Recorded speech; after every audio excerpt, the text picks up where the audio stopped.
አሁን የጉራጌ ዞን ሰው እስከሚሞት ድረስ ነው ክልልነትን ሲጠይቅ ነበር። ነገር ግን መጨረሻ ላይ የሆነው ነገር ያው መንግስት የፈለገው አይነት አከላለል እኛው የናቢ የብልጽግና ጥፋቶች ያስከተለው ነገር የህግ ስርዓት አልበኝነት ነው። ሊጋል ኮንስቲቱሽናል አናርኪ ነው ያለው።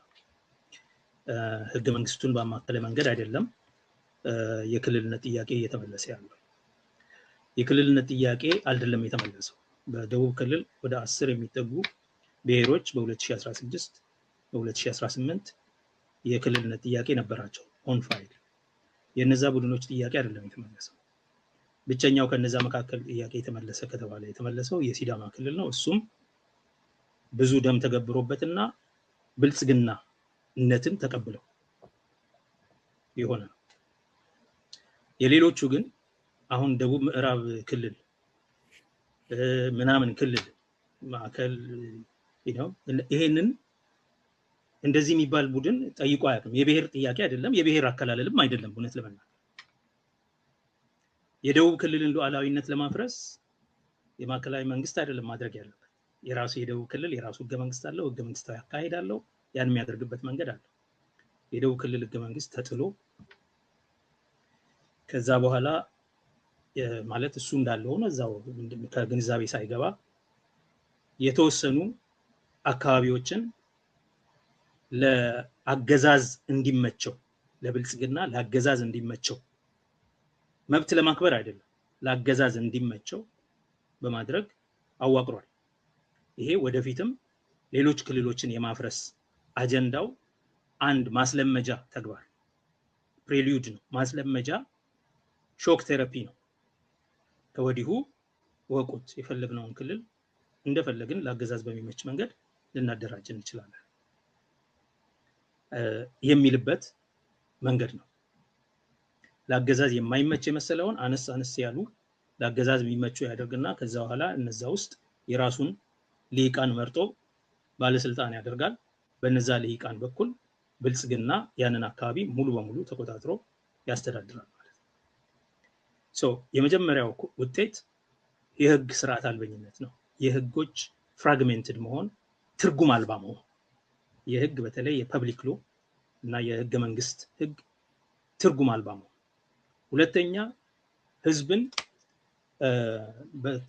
በተለመደው የቅኝ ግዛታዊ አሰራር አርቢትራሪ በዘፈቀደ ወደ ፈለጉት አካባቢ የማደራጀት በህዝቡ ፍቃድ ላይ በህዝቡ ፍላጎት ላይ ተመስርተ ሳይሆን አሁን የጉራጌ ዞን ሰው እስከሚሞት ድረስ ነው ክልልነትን ሲጠይቅ ነበር። ነገር ግን መጨረሻ ላይ የሆነው ነገር ያው መንግስት የፈለገው አይነት አከላለል የነጋሞ የሃዲያ የከምባታ የውጤቱ ይሄ ነው የሆነው። አንደኛ የህዝቦችን ጥያቄ ሙሉ በሙሉ መቅበር፣ የህዝቦችን ጥያቄ ማዳፈን፣ መብታቸው የብሔሮች መብትን ሳይሆን የማክበር ጉዳይ ሳይሆን ለአስተዳደር ለአገዛዝ የሚመች ለብልጽግና አገዛዝ የሚመች አወቃቀር ማስቀመጥ የሚል ነው። ይሄ ማፒንግ ኤክሰርሳይዝ ማለት ነው። ሪማፒንግ ኤክሰርሳይዝ ዘ ቬሪ ኮሎኒያል ኤክሰርሳይዝ። ህዝቡ ምን ፈለገ ምን አልፈለገ ወደምንፈልገው ቦታ መመደብ አለበት። እና በነገራችን ላይ ይሄም የተለመደ ነው በኢትዮጵያ ብሔርተኞች የፖለቲካ ቋንቋ ውስጥ መልክዓ ምድራዊ የሚል ቋንቋ አለ። መልክዓ ምድራዊ ፌዴራሊዝም ነው የምፈልገው። መልክዓ ምድራዊነትን ያማከለ መስፈርት አለ በህገ መንግስቱ። የህዝቡን አሰፋፈር፣ የመልክዓ ምድሩ ተያያዥነት ኮንቲጉስ ቴሪቶሪ። መልክዓ ምድር እንግዲህ ከዚህ በላይ የህዝብ አሰፋፈር፣ ቋንቋ፣ ማንነት፣ የማንነት ስነ ልቦና እነዚህን ማዕከል ባደረገ ክልል ይካለላል። የኢህአዴግም ስህተቱ በእነዚህ ላይ ተመስርቶ ባሉት ባስቀመጣቸው መስፈርቶች ላይ ተመስርቶ በህዝብ ፈቃድ አለማካለሉ ነው። ለዛ ብዙ ብሔሮች በተወሰኑ ክልሎች ውስጥ ትራፕት ሆነዋል። ደቡብ ክልል አንዱ ምሳሌ። የኢትዮጵያን የብሔሮች ጥያቄ ከመፍታት ይልቅ ያሸጋገርንበት ከፊንፊኔ ወደ ሐዋሳ የገፋንበት መንገድ ነው። 60 ምናምን ብሔር አንድ ላይ አጭቀ የሆነ ካቾል ባስኬት ውስጥ ወርውረን ማለት ነው። ከዛ ብሔሮች መብታቸው ተከብሯል፣ ክልሎች ራሳቸውን ያስተዳድራሉ ብትል ለዛ ነው የደቡብ ክልል ማአት የብሔርን ጥያቄ ሲያስተናግድ ነበር ሲናጤ ነበር።